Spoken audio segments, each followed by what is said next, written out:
Welcome back to the channel and welcome back to another quick pick prediction video. In this video, I'll be predicting the heavyweight bout between Tanner Boser versus Ilir Latifi. So yeah, let's make this one quick, but let's make it interesting. So when I look at Tanner Boser, prior to the UFC, a lot of his losses did come to wrestlers.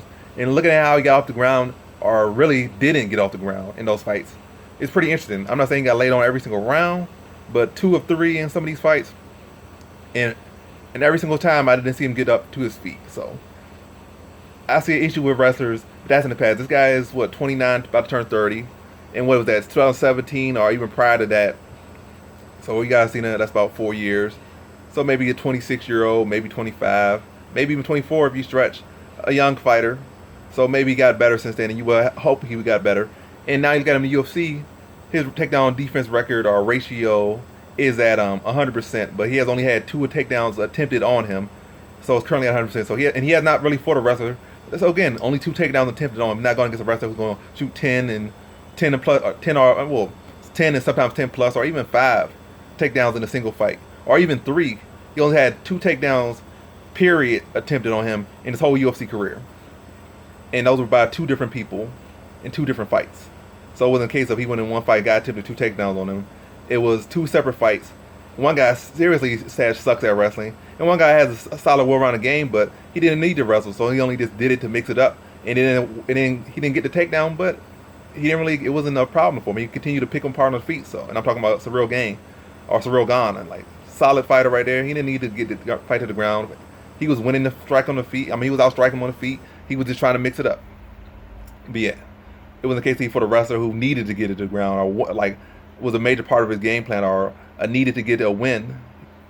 It was, like I said, just trying to mix it up, but off topic, but or straight a little bit. But again, looking at his past fights outside of UFC, he did have issue with wrestlers, and I think actually Latifi is the best wrestler he'll have faced. And also, a lot of people been giving Tanner Boser a lot of undeserved respect. I mean, he's a solid fighter. I'm gonna give him respect. Matter of fact, I'm gonna say right here, I'm picking him, but his striking not as clean, not all that clean into some of the stuff they give him. Like saying his jab is great. I wouldn't even really rate his jab at all. Is it terrible? Is it amateurish? No, but nothing to write home about at all. His jab, his straight shots, nothing to write home about. What he's really, as far as dangerous on the feet, is with his hooks, his kicks, and his overhand. Like his leg kicks, he can really chew up your leg and stop you with those leg kicks.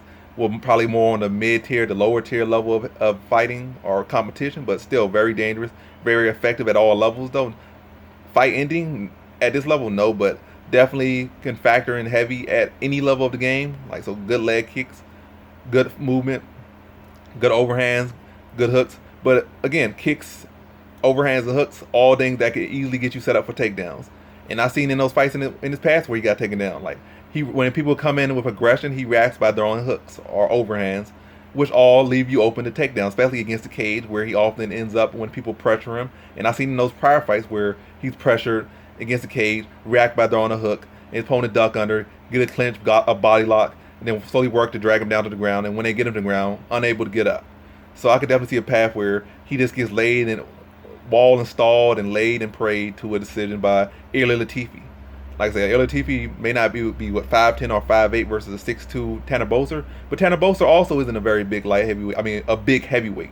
And a lot of times people have said that he looks like a light heavyweight.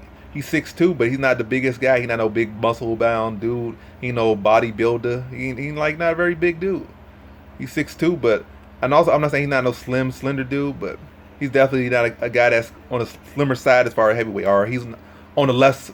He's not carrying a bigger amount of muscle mass. So he's 6'2", which a lot of people at even light heavyweight walk around, and even middleweight as far as height-wise. So his height's nothing great. His reach is only about a half inch longer than Latifi. So I don't see no big height or size advantage on Boser's side. But yeah, no great size advantage on Boser's side. But what he does have a great advantage is it is in youth and momentum. Yes, he's coming off a loss, but Latifi's riding a 3-fight losing streak coming into this fight, looking to end up on a 4-fight losing streak, whereas Boser is also damn near 10 years younger than him. Latifi's like 37, Boser's like 29, about to turn 30. So like a 7-year age advantage or youth advantage coming to this one, a momentum advantage, or at least a lack thereof momentum or reverse momentum on his, like the opposite direction of the momentum you can go. Like, one thing I would say for Latifi, he is training with, or has been training somewhat with Ngannou, so that could be good training. And been wrestling him and probably trying to get a takedown and trying to take Ngannou down all day. Probably make taking down other people real easy. But again, to get to the point with this one, I'm going to lean to Boser for the fact that he is younger, much younger. He's still entering his prime, and we have not really seen his wrestling truly where it's at today. Even in interviews, he did say he expects to get taken down by Latifi, get back up, and then be able to outwork Latifi. And that's kind of what I see. Not the best thing to lean to, but I could see him getting up for takedowns, giving him that first round. Really, matter of fact, not even getting up, but just working on his back and trying to get up, but not getting up in the first round. In the second round, being able to do that to a slim degree, like get off early, then get taken down for like 2 minutes, then get up in like last 30, 40 seconds and let off a flurry. In the third round, have a tire Latifi, and then win that round pretty convincingly and win probably a split decision or like a 29-28 decision over Latifi. And that's what I'm going to lean to. That's what I'm predicting. But I would say I would say either pass on the favorite or bet the dog in this one. And the dog is highly likely going to be Latifi on the day.